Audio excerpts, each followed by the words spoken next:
கனகராஜ். இங்க தேர்தலுக்கு பிந்தைய கருத்து கணிப்பு முடிவுகள் முன்னாடி ப்ரீபோல் வருது, அதுல மக்கள் மனங்கள் என்ன, மக்கள் என்ன மாதிரியான சூழல் இருக்கிறாங்க, ஆட்சி மாற்றத்தை எதிர்பார்க்கிறார்களா அப்படின்னு கேட்கறதை தாண்டி எக்ஸிட் போல்ல தேர்தல் முடிவுகள் ஒரு லாஸ்ட் ஃபேஸ் முடிஞ்ச உடனே வரக்கூடிய அந்த தேர்தலுக்கு பிந்தைய கருத்து கணிப்பு முடிவுகளில் சந்தேகம் எழுப்புவது அது அரசியல்.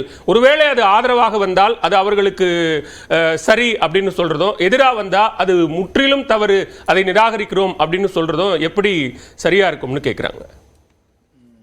அதுக்கு முன்னால நீங்க சொல்லும்போது தேர்தல் கமிஷன் தன்னைத்தானே முதுகுல தட்டி கொடுத்துக்கிட்டு துல்லியமாகவும் துரிதமாகவும் ஏங்கப்பா துல்லியமான வெளிப்படை தன்மையோடு நடந்துக்கிட்டோம் அப்படின்னு சொல்றாங்க. வெளிப்படை டிரான்ஸ்பரன்சியா நடந்துக்கிட்டோம்னு சொல்றாங்க. துல்லியம் எப்படி துல்லியம்? நீங்க 60% சொல்லுவீங்க, 11 நாள் கழிச்சு 66% சொல்லுவீங்க, 1,07,00,000 வாக்குகள் வித்தியாசம் சொல்லுவீங்க. இதுக்கு பேரு துல்லியமா? துரிதம்னு ஏதோ சொன்னாங்களே, துரிதம். சுதந்திர இந்தியாவில் முதல் நடந்த தேர்தலை தாண்டி மீதி எல்லா தேர்தல்களை விட மிக அதிக நாள் தேர்தல் நடந்திருக்கு. இது துரிதமா? எனவே அவங்க பேசும்போதே அதாவது தங்களை தாங்களே என்ன வேணாலும் சொல்லிக்கலாம்னு நினைக்கிறாங்க.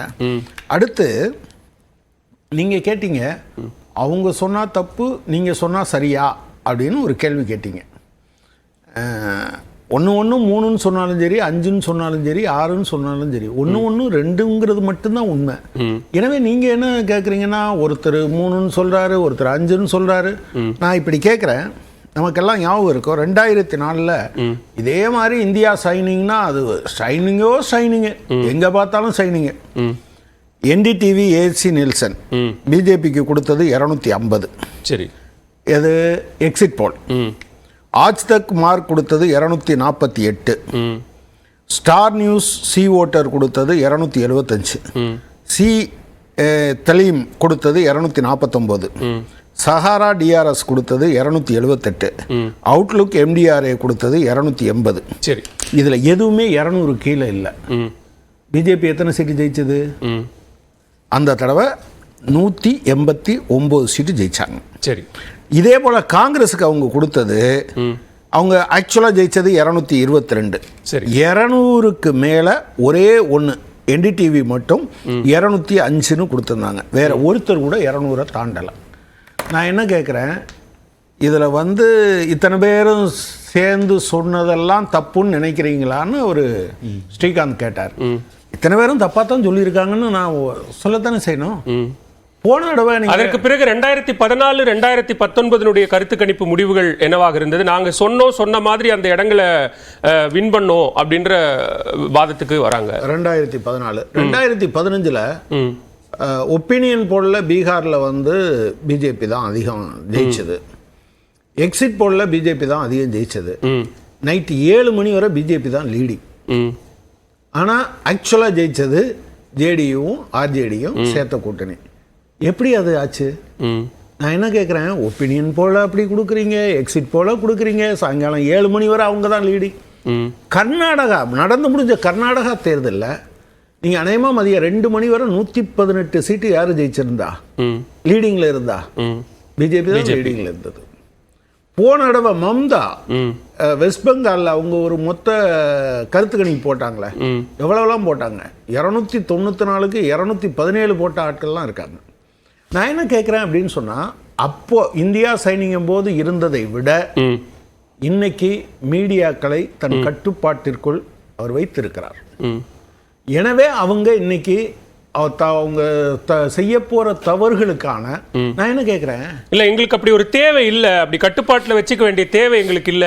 அதை தாண்டி நீங்க கருத்து கணிப்புல சொன்ன எண்களை விட கூடுதலான எண்களை நாங்க எக்ஸ்பெக்ட் பண்ணிட்டு இருக்கிறோம், நீங்க கருத்து கணிப்பிலே நிக்கிறீங்களே அப்படின்னு கேட்கிறாரு. அதான் நான் சொல்றேன், சகோதரர் ராஜீவ் காந்தி சொன்னது மாதிரி சரி, நீங்கள் ஹரியானாவில் 10க்கு 18 கொடுத்தது மாதிரி அவங்களுக்கு 400க்கு பதில் 371க்கு பதிலாக 471 571 சீட்டு கொடுத்துறாமன்னு நான் சொல்ல விரும்புகிறேன்.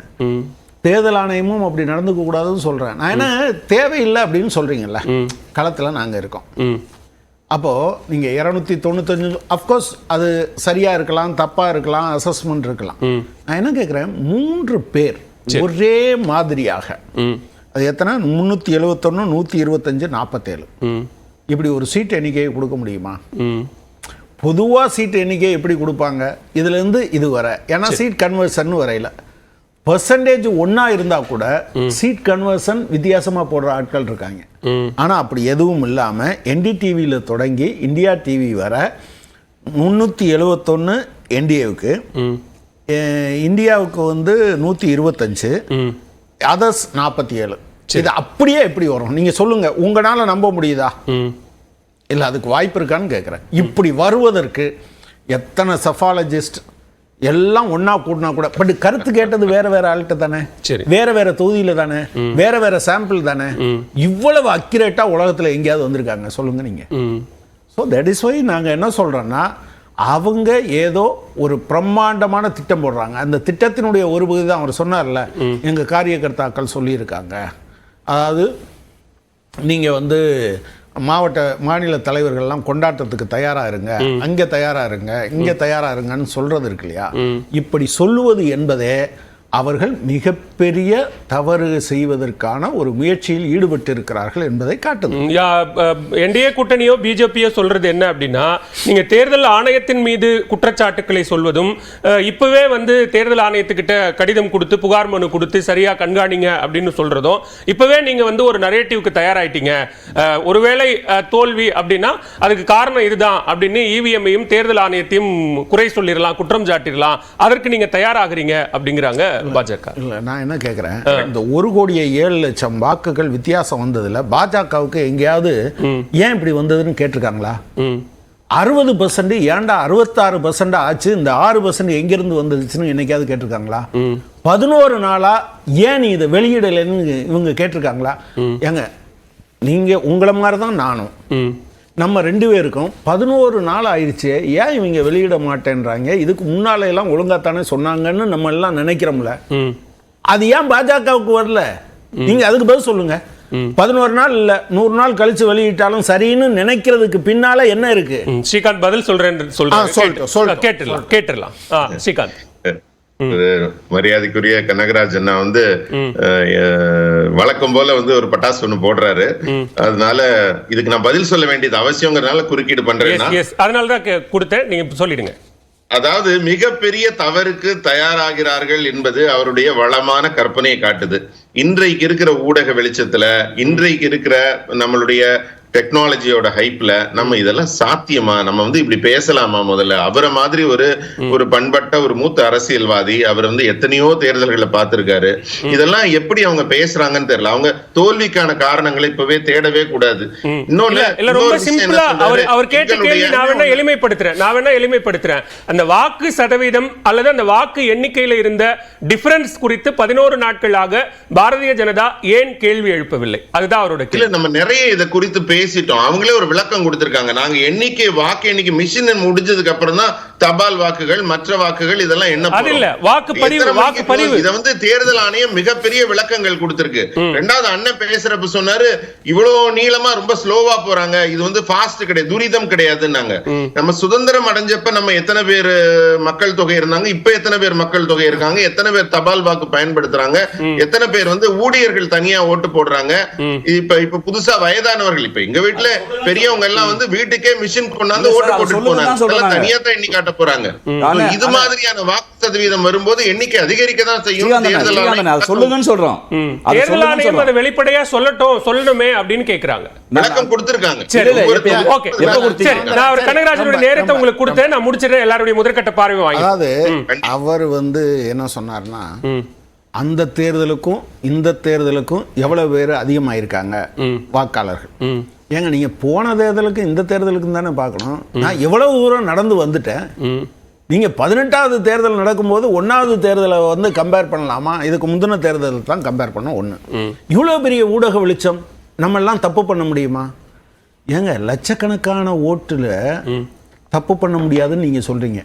ஆனா ஒரு ஆளு என்ன தைரியத்துல 35 ஓட்டு இருக்கக்கூடிய சண்டிகார் மேயர் தேர்தலில் அது என்ன சிசிடிவி கேமராவை பார்த்துக்கிட்டே அடிச்சாம பார்த்தீங்களா? பாஜக என்னைக்காவது கண்டிச்சா? அதை கண்டிச்சுச்சா? சொல்லுங்க நீங்க.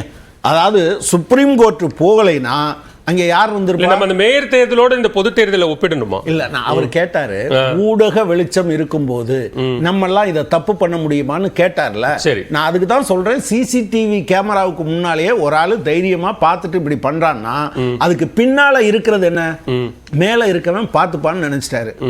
நல்ல வேளை சுப்ரீம் கோர்ட் தலையிட்டது. சரி. அந்த விஷயத்தை நான் உங்ககிட்ட கேட்கிறேன், ஒரு அதிகாரி தப்பு பண்ணிட்டாருங்க, ஏன்பா இவ்வளவு தப்பு பண்ண, மோசமா பண்ணான்னு பாஜக கண்டிச்சுதான். சரி, அது ஊழல் தானே, அது முறைகேடு தானே.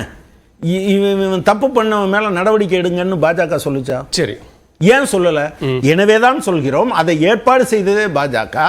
இப்போ நீங்க தேர்தல் ஆணையம் என்பதே அவங்க மடியில இருக்கக்கூடிய நாய்கள் மாதிரி அமைதியா இருக்காங்க.